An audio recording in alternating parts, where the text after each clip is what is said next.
عورت کا اصل وقار اس کی خاموشی، شرم اور باوقار رویے میں ہوتا ہے، نہ کہ غیر ضروری باتوں، بے تکلفی یا دوسروں کو متاثر کرنے کی کوشش میں۔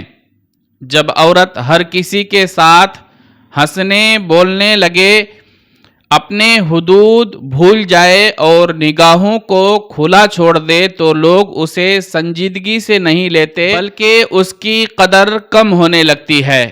مزید یہ پیغام دیا گیا ہے کہ جو عورت خود اپنی عزت کی حفاظت نہیں کرتی، دنیا بھی اس کی عزت نہیں کرتی۔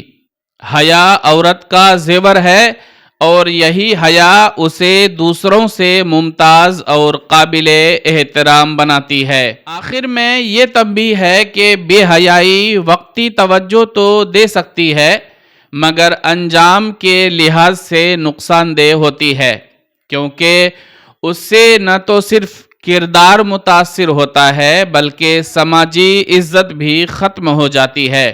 یہ پیغام خاص طور پر آج کے دور میں بہت اہم ہے، جہاں اصل وقار نمائش نہیں بلکہ کردار میں ہے۔